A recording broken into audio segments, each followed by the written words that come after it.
Ladies and gentlemen, have you ever stopped to think about the quiet power sitting in your kitchen cabinet? Salt. Simple, white, unassuming. But oh, it holds the wisdom of generations, the energy of the earth, and the purity to cleanse and protect. Not just for food, no. Salt is older than our names, stronger than silence, and when placed with intention, it becomes a sentinel in our homes. So today I'll share with you 5 sacred spaces where salt can stand guard for your spirit and sanctuary. Listen closely. When you enter a space and something feels off, something you can't quite name or touch, it is often the energy clinging to the corners that speaks first. The air may be still, yet heavy. The light may shine, yet not feel warm. And in that moment, you must understand, spaces hold memory.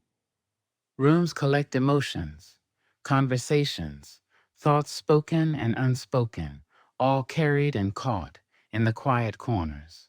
That is where salt becomes more than seasoning. That is where it transforms into a silent guardian. Placing salt in the corners of your rooms is not just ritual, it is remembrance.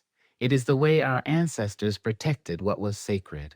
When you pour salt into the 4 corners of your room, you are declaring that nothing unwanted shall linger here. You are giving the space permission to release. Salt is a natural absorber. It pulls in moisture. Yes, but more than that, it pulls in energy.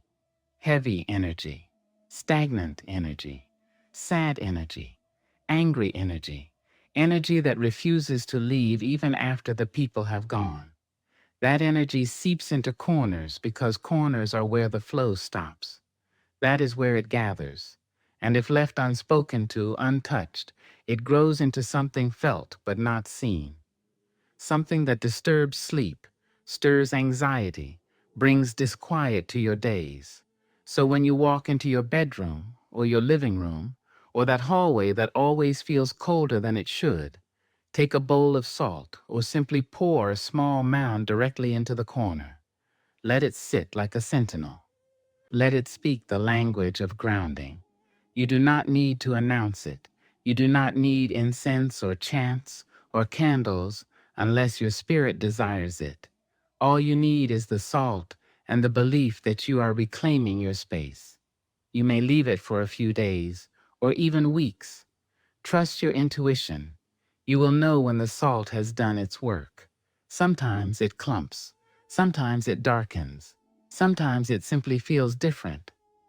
When you're ready, sweep it away, flush it, or bury it in the earth. Do not throw it in the trash, for it has carried what you could not see. Respect it for that. You may find that after this act, the room feels lighter. You may feel less tired sitting there. Children may sleep more peacefully. Guests may linger more joyfully. Salt, in its simplicity, is powerful. It does not need to be loud to be effective. It carries the wisdom of oceans and the stillness of ancient caves. When you place it with intention in the corners of your rooms, you are doing what people have done for centuries. You are tapping into the knowledge that a clean home is not only seen but felt, that harmony is not just design and decoration, but energy and balance. And you are reminding whatever does not belong, whatever came in with another's anger, or was left behind after your own heartbreak, that this space is no longer for them. You are inviting clarity. You are inviting peace. You are inviting a return to your center. And that begins quietly, confidently, with salt in the corners. The salt listens, it absorbs what is not in alignment with your home's peace. It pulls it in, takes it out of the air, stops it from walking further than it should. It does not harm, it transforms.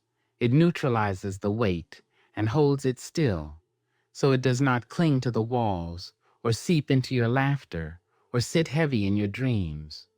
This is an old act. This is an ancient gesture. This is what people did long before alarms and locks. They trusted the earth and the salt of the earth to stand guard. Some pour it in a line across the doorway. Some place it in a small dish with herbs or charcoal. Some mix it with water and anoint the threshold. You may do what calls to your spirit. The method matters less than the intention and the placement. Do not rush it. Do not treat it as routine. Place it as a prayer. Say with your actions, only good may enter, only truth may pass, only peace may stay.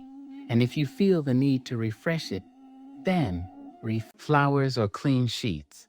If you've had an argument, if someone heavy-hearted has visited, if you've returned from a place that drained you, if something in you feels unsettled, cleanse the entrance. Again, remove the old salt and replace it with new, because salt does not ask to be eternal. It only asks to serve while it is needed. Your entrance is not just for feet, it is for energy. It is for spirit. It is the handshake between your home and the world outside, and how you guard that handshake matters when you place salt there. You do not shut the world out. You simply choose what enters you. Tell the unseen that this house is not empty, that this house is watched over, that this house holds love and peace, and that those two things are worth protecting. Let the salt speak for you. Let it stand where you cannot always stand. Let it remember what you may forget in the busyness of life, and let it do the work quietly, with grace, with wisdom, with strength, that only the earth can teach you. Salt is not just what seasons your food. It is what seasons your home with safety, with boundary, with sacredness, that begins the moment someone steps through the door and meets what you have placed there with intention and love and quiet power. The bathroom is not just where the body is cleansed. It is where the soul often sighs in silence. It is where people stand in front of mirrors and confront themselves, where tears fall without permission, and where silence can feel louder than any voice. It is the room that holds solitude and release it, sees the shedding of the day, the washing away of moments too heavy to carry forward. It becomes the container for energy we do not even realize we are releasing. And because of this, the bathroom needs as much energetic care as any sacred space in the home. Salt belongs there, not as decoration, but as a quiet keeper of balance. When salt is placed in the bathroom, whether in a bowl, behind the toilet, near the drain on the edge of the tub, or beneath the sink, it begins its work without instruction. Salt listens to water. It listens to emotion. It listens to residue, not the kind that leaves a mark on porcelain, but the kind that clings to the air after someone cries in the shower or stares too long at their reflection. Wondering if they're still whole, the bathroom absorbs more than steam. It absorbs what we pour out in our most vulnerable moments, when we think no one is watching the sighs, the silent prayers, the moments we lean against the wall asking for strength to keep going. The water may wash our skin, but salt tends to the spirit. It catches what water cannot cleanse it, holds what we cannot voice it, gathers emotional residue like a trusted friend who doesn't need to ask questions but always stays. Salt in the bathroom brings stillness. It brings grounding in a space where emotions often float like fog. It anchors the room. It calms, it resets. When you place salt there, you are recognizing that release requires recovery, that letting go leaves space that must be refilled with something steady and kind. Salt does not rush, it stays, it waits, it collects, and once it has taken in what no longer belongs, you will feel it. You may notice the room feels less tense. You may breathe deeper without knowing why. You may feel more at ease in your own skin, even if nothing else in your day has changed. If you have multiple people using the same bathroom, that energy compounds all their thoughts, their moods, their weariness, their hope, their fear, all of it. circles around and settles into the steam. So when you place salt, you are protecting not only yourself, but those you love. Even the most private spaces need protection, not because of threat, but because of frequency energy builds. And without cleansing, it becomes noise, and salt helps quiet that noise. You may change the salt weekly or monthly. Trust your instincts. When it feels heavy, when it clumps, when it no longer looks as clean as it once did, thank it and replace it. Do not ignore. Salt asks little, but gives much. Your bathroom is the place you enter in the morning, and the last place you often see before sleep. Its energy shapes how you begin and how you end each day. So let it be tended to with the same care you give to your skin, your hair, your face, your breath. Salt be the unseen touch of calm in that space, and as it rests in corners, or beside faucets, or tucked near towels, let it do what it has always done. Protect, cleanse, and carry away what you no longer need without asking for anything in return. There is a quiet place we all return to, no matter how loud the day has been, no matter how heavy the burdens have felt, no matter what the world has taken or failed to give, is the place where our eyes close, where our thoughts try to rest, where our body finally surrenders to stillness. It is the space beneath the bed that carries more than dust. It carries the forgotten. It holds what is tucked away. It mirrors the part of us that longs to feel safe. Even when we are unconscious, placing salt under your bed is not about fear. It is about protection. It is about placing intention where vulnerability lives, because the moment your eyes close, you are open, you are unguarded. You are trusting the space around you to hold you in peace, while your spirit drifts, and in that stillness, your energy travels, your mind untangles. And if the space beneath you is unsettled, your sleep will not be whole. Salt under the bed is the whisper of the earth, reminding your soul it is safe to rest. It is a silent keeper that gathers the noise your thoughts could not silence. It shields against what does not belong. It absorbs fear like a sponge. It pulls anxiety like a tide. It sits without complaint, doing what even love sometimes cannot, staying without question, staying without demand, staying simply to protect some place. Salt in a small bowl. Some scatter it directly beneath the frame. Some wrap it in cloth like a sacred bundle and tuck it near the head. Some near the feet, but always with intention. Always with a knowing that this is no small act. Salt has memory. Salt has patience. Salt has power to hold back what would disturb your peace in the night, because not all unrest comes from within. Some comes from what lingers in the room. The old arguments, the stress soaked into walls, the tension from the day still clinging to corners, and if left unguarded, it can visit you in dreams. It can whisper into your sleep and leave you waking more tired than when you laid down. But when salt is there beneath you, between you and the floor, it becomes a boundary. It becomes a shield. It becomes the gentle voice saying, not tonight, not this one, not this soul. Children sleep better with salt. Beneath their beds, sensitive souls find deeper rest. Light sleepers may begin to sink into sleep more quickly, and when nightmares lessen, when sleep becomes softer, when the night becomes a true retreat, you will know the salt has done its work, and when it has finished, and the energy has shifted, and the dreams have calmed, you will know it is time to change it. Do not wait until it feels stagnant. Do not wait until your sleep suffers again. Trust the same instinct that told you to place it there in the first place. Change it with reverence.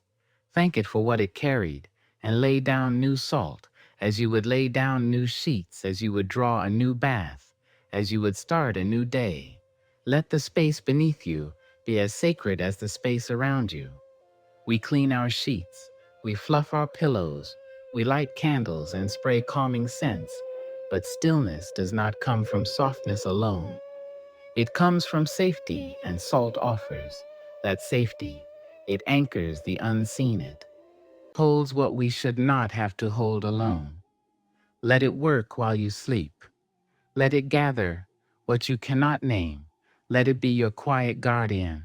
When your eyes are closed and your soul wanders, salt is not loud, it is not grand, but beneath your bed, it becomes holy. It becomes stillness. It becomes the reason you wake, feeling whole again, even when the world outside remains the same. Windows are the eyes of a home. They are the openings that look out into the world, and also the places through which the world looks back in. They carry light, they carry air, they carry voices and echoes, and sometimes they carry what was never invited in energy, drifts through them silently. It does not knock, it does not ask for permission. It comes through in the shape of a passing conversation, a neighbor's argument, a stranger's sadness, a silent jealousy. It rides on sound. It slips through air, and once it finds a way, and it does not always leave the same way. That is why salt belongs near your windows. It belongs there, not as a decoration, not as an ornament, but as a shield, as a watcher, as a reminder that not all energy has the right to enter, and not all winds are harmless. You can place a bowl of salt on the windowsill, or sprinkle a line along the frame, or pour it into a small sachet and hang it like a quiet guardian. No matter how you choose, the act itself is sacred because you are saying with your hands and your heart, this home is not open to all this space, is not for every spirit. The world carries many things, and not all of them are meant for you.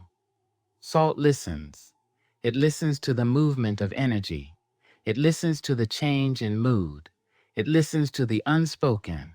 It sits by the window and waits it, waits for what does not belong, and it takes it in silently, without alarm, without noise. It holds the heaviness, so you don't have to.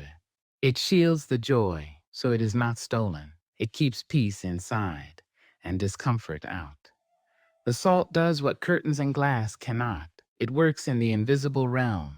It protects what you feel, but cannot see. Have you ever sat by a window and felt uneasy without knowing why, or opened one, and felt your chest tighten, or walked past it and felt watched? That is not your imagination.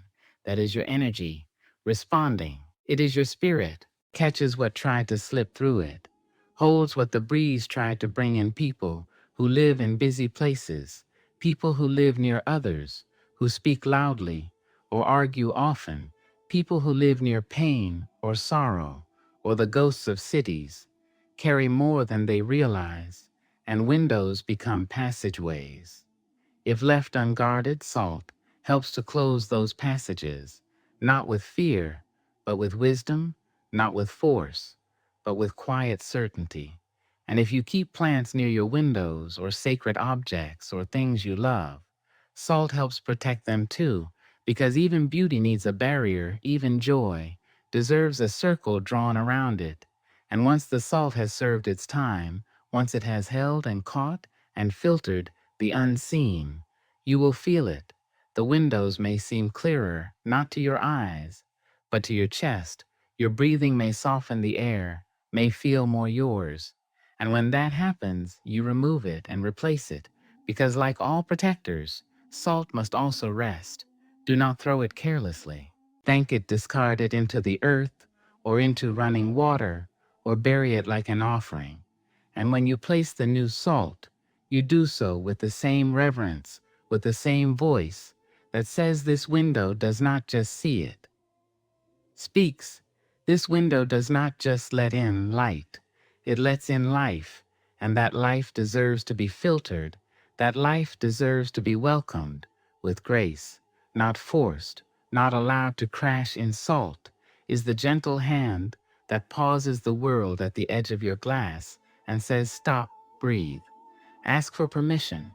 Respect the boundary, and if you cannot do that, you may not come in. Windows are more than frames and light.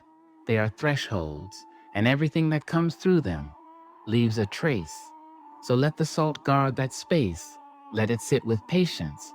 Let it hold what you should not have to let it remind the unseen that even the most open home has lines that must not be crossed.